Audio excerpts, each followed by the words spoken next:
A casual hoodie. A luxury showroom and one jaw-dropping reveal. What happens when a car dealership manager misjudges the man who secretly owns it all?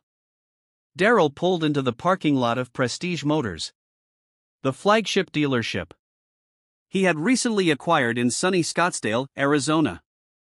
The desert heat shimmered off the sleek luxury vehicles parked out front, their glossy finishes practically glowing in the afternoon sun.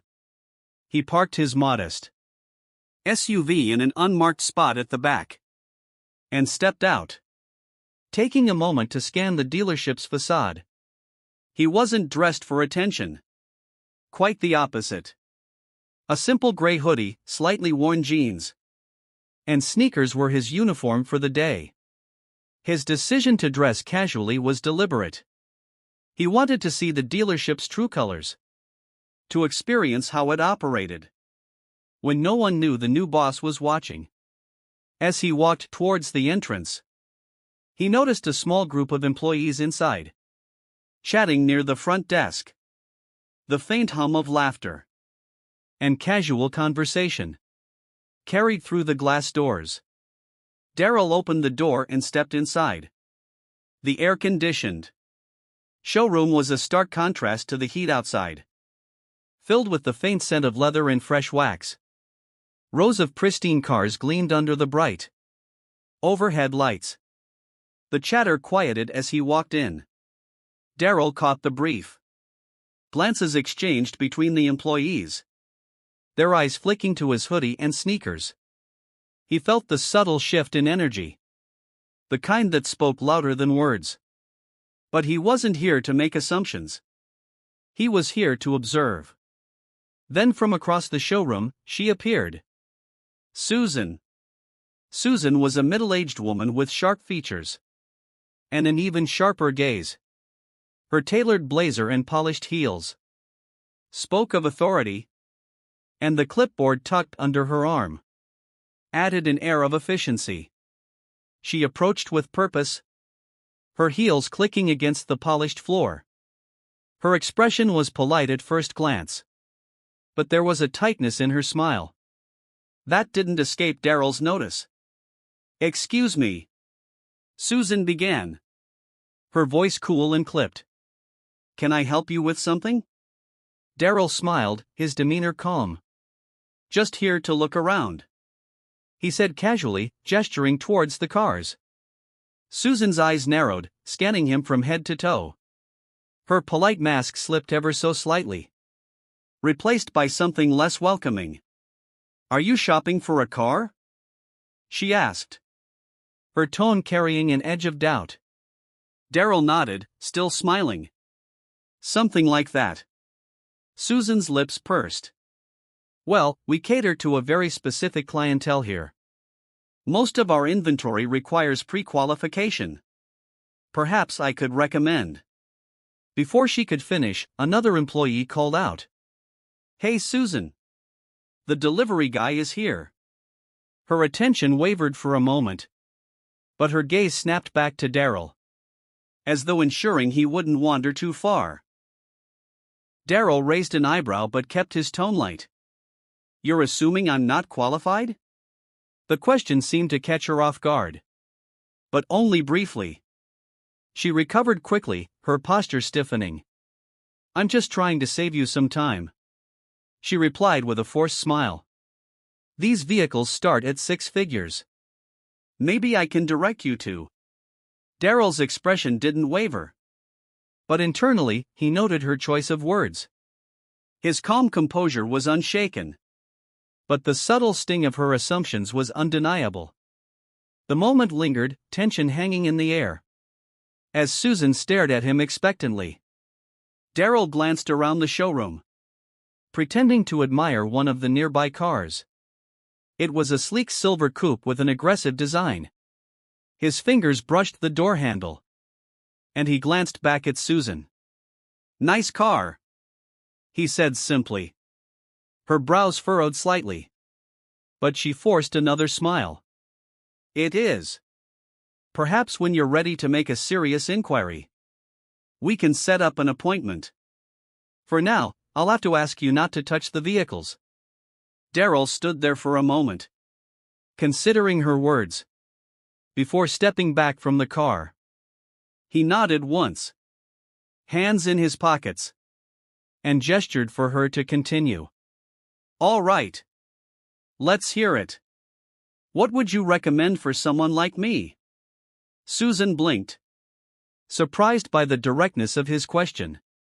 But before she could respond, Daryl added, If you think you know what I need, I'm all ears. Her polite facade cracked, just enough to reveal the impatience underneath. Maybe something a little more budget-friendly. I can give you directions to a dealership that specializes in pre-owned vehicles. Daryl smiled faintly, but it didn't reach his eyes. He'd seen enough.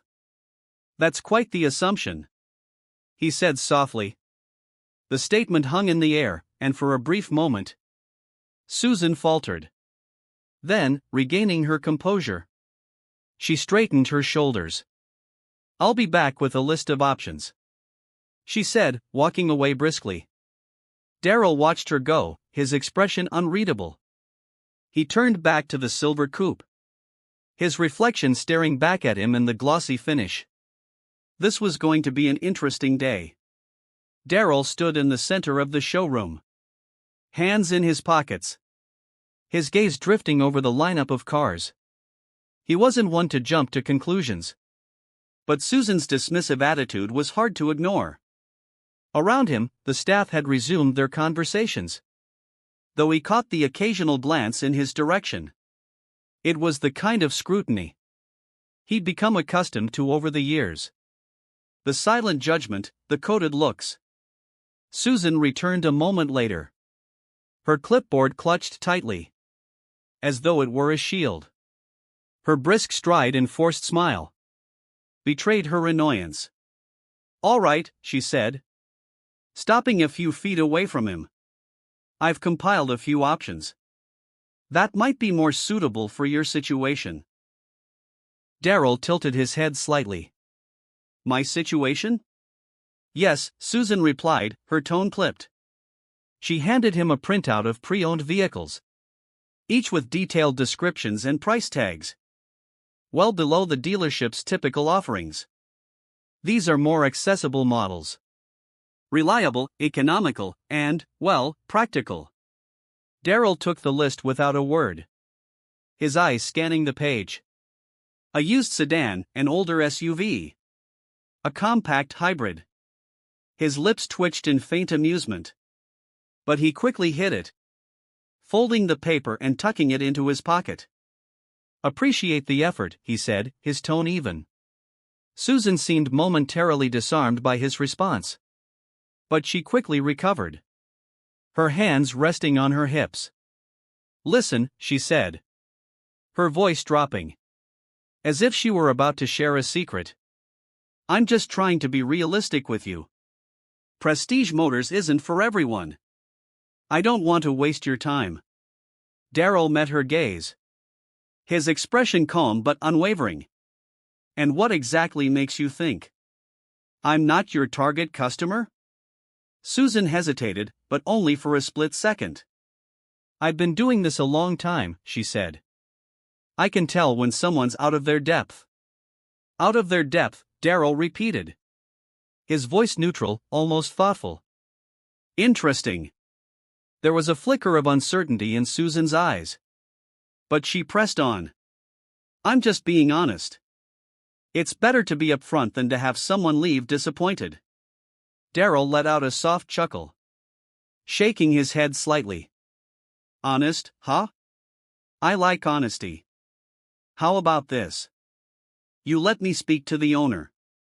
Think we can make that happen? Susan's eyebrows shot up. For the first time, she seemed genuinely caught off guard. The owner? That's right, Daryl said, his tone light, almost conversational. I'd like to have a word with them. Susan's lips twitched in a poor attempt at a smile. Well, that's not possible today. The owner doesn't just drop by for casual visits. They're a busy person.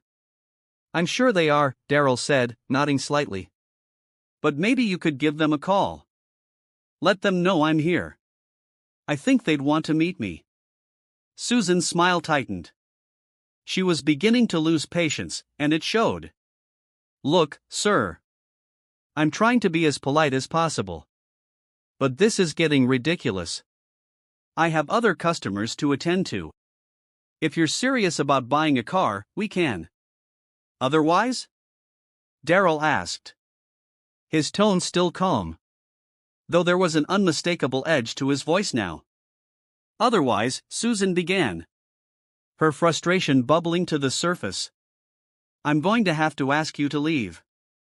The words hung in the air, heavy with implication. Daryl stood still, his gaze locked on hers. For a moment, the entire showroom seemed to hold its breath. Then, slowly, Daryl reached into his pocket and pulled out his phone. All right, he said, scrolling through his contacts. I'll make the call myself. Susan blinked, her brow furrowing. What are you doing? Just calling the owner, Daryl replied, lifting the phone to his ear. Shouldn't take long. Susan's confidence faltered, her irritation giving way to confusion. She opened her mouth to speak, but no words came out. Around them, a few employees had stopped what they were doing, their attention drawn to the unfolding scene. Daryl held up a finger, as if to say, just a moment, then turned slightly away, speaking into the phone. Yeah, it's me. I'm at the dealership. Everything's fine. Just a little misunderstanding. Could you let them know I'm here? He ended the call and slipped the phone back into his pocket, turning back to Susan. They'll be here shortly, he said simply. Susan stared at him, her mouth slightly open. Who did you just call? Daryl didn't answer right away. Instead, he glanced around the showroom, his gaze lingering on the staff, who were now watching intently. Guess we'll find out, he said, his tone almost playful. The tension in the room was palpable, the weight of it pressing down on everyone present. Susan shifted uncomfortably, her composure beginning to crack. Minutes passed, but the room felt frozen in time. Susan busied herself with her clipboard, though her movements were stiff and deliberate, betraying her unease. Daryl, on the other hand, stood casually by one of the luxury SUVs, his calm demeanor only adding to the tension. The few employees scattered around the showroom whispered to one another, stealing glances at the unfolding scene. It was clear everyone was waiting for something. Or someone. The sound of the main doors opening broke the silence. A sharply dressed man in a navy suit stepped inside, his polished shoes clicking softly against the tile floor. His expression was serious but warm, and his eyes immediately found Daryl. Mr. Carter, the man said with a wide smile, extending his hand as he approached. So good to see you. Daryl returned the handshake with a firm grip, a small smile tugging at the corners of his lips. Thanks for coming, Alex. Appreciate it. The room collectively stiffened. Susan's clipboard nearly slipped from her hands as her eyes darted between Daryl and Alex, the dealership's regional director. Her confusion quickly morphed into visible alarm. Wait. Mr. Carter, she echoed, her voice uncertain. Alex turned to her, his friendly demeanor shifting into something more professional, almost curt. Susan, he began. I see you've already met Mr. Carter. Susan blinked, her mouth opening and closing, as though searching for the right words. I didn't realize. You didn't realize. He's the new owner of this dealership. Alex finished for her, his tone sharp. He glanced at Daryl, an apologetic look on his face. I trust this wasn't your ideal welcome. Daryl raised a hand, stopping him. It's all right, Alex. I think Susan and I just got off on the wrong foot. His voice was calm, but there was a weight to his words that made the entire room hang on to them. Susan's face turned ashen, and she took a step back. Her clipboard clutched to her chest like a lifeline.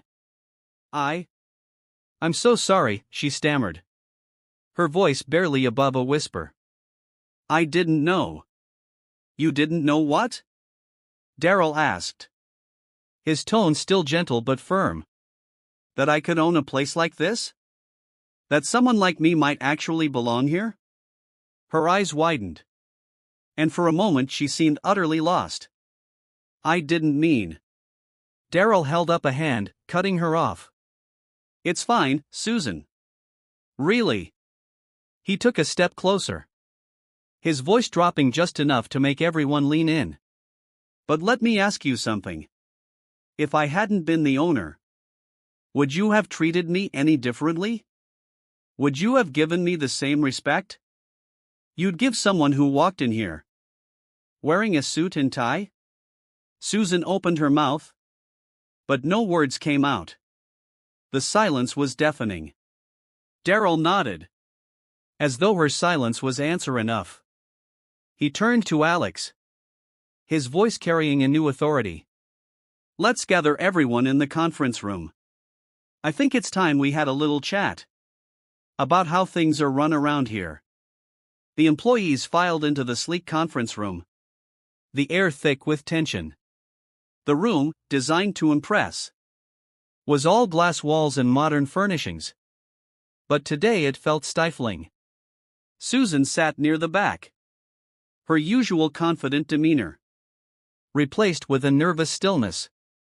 Daryl stood at the head of the table, calm and collected, his presence commanding the attention of everyone in the room.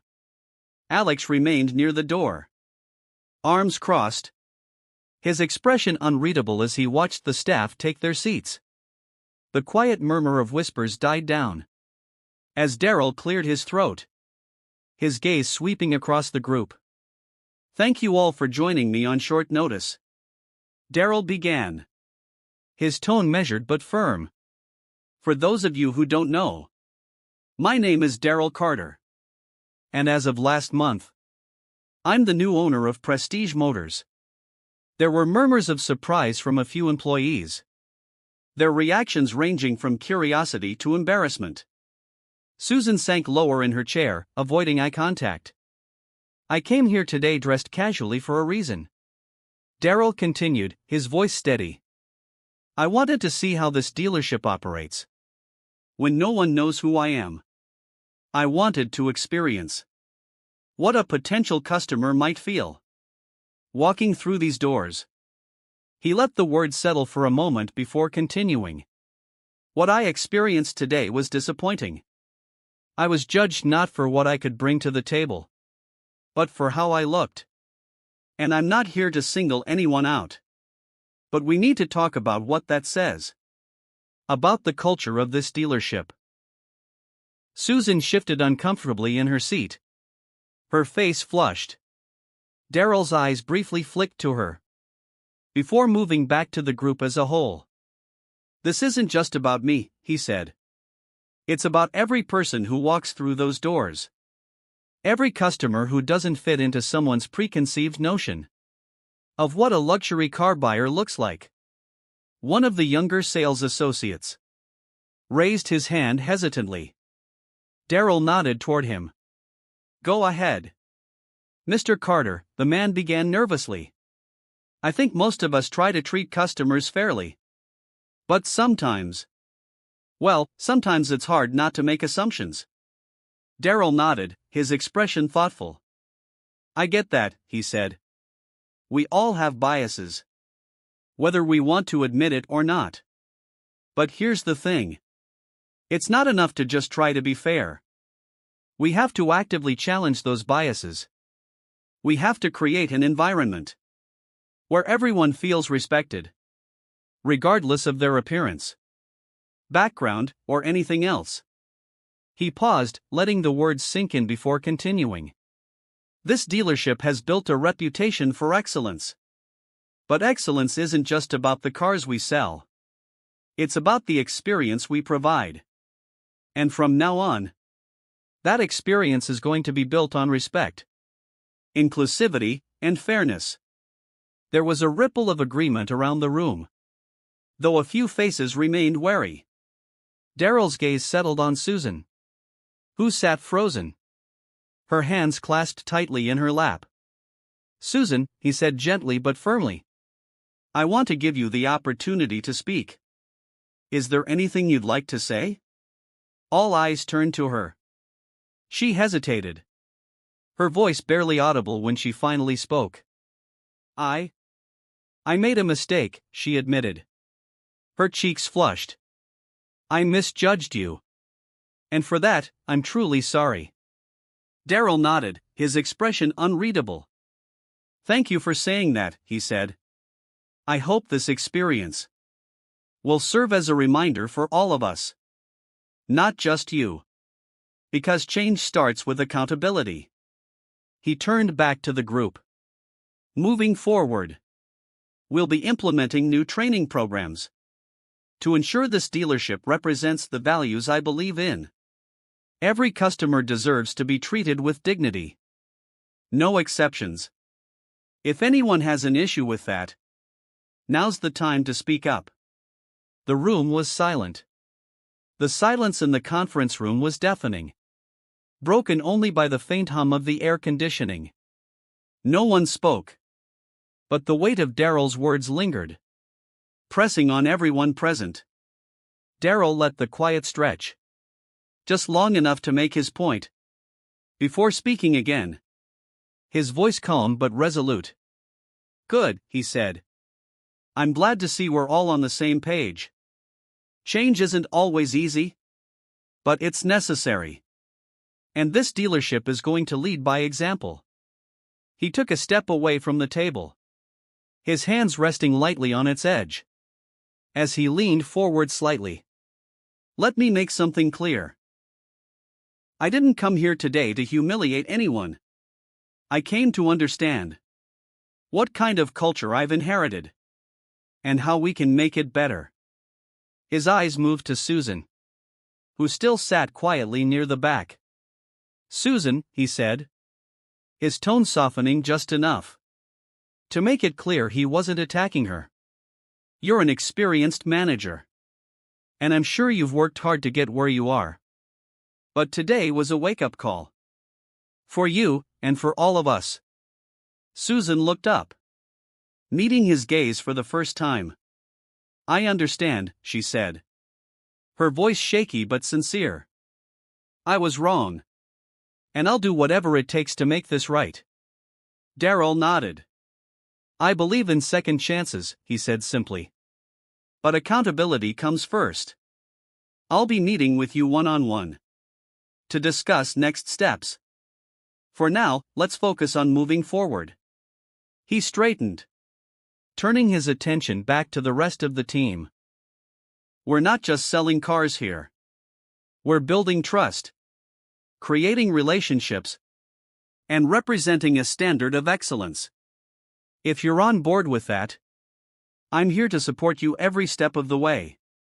There was a murmur of agreement, this time louder and more genuine. The staff seemed to relax, the initial tension giving way to a sense of renewed purpose. Even Alex, who had been standing quietly by the door, nodded in approval. Darrell smiled faintly, the kind of smile that hinted at both relief and determination. "All right then. Let's get back to work. And remember, how we treat people matters more than anything we sell." As the employees began to file out of the room, Darrell caught Susan lingering by the door.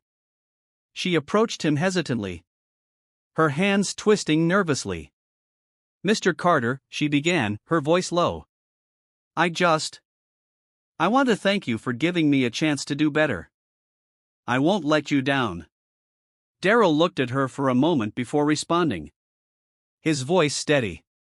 I hope you mean that, Susan. Actions speak louder than words. But I believe people can change. If they're willing to try. She nodded, her eyes earnest. I am. Darryl watched her leave before turning to Alex. Let's set up a meeting with the staff next week, he said. I want to make sure everyone knows what's expected. Moving forward. Alex grinned, his respect for Darryl evident. You've got it, boss. As Darryl stepped back into the showroom, he glanced around at the cars, the gleaming surfaces reflecting the afternoon light. He thought about how much work lay ahead. But for the first time that day, he felt optimistic. This wasn't just about running a dealership. It was about creating something bigger. A space where people were judged by their character, not their appearance. And Darryl was ready to lead the way.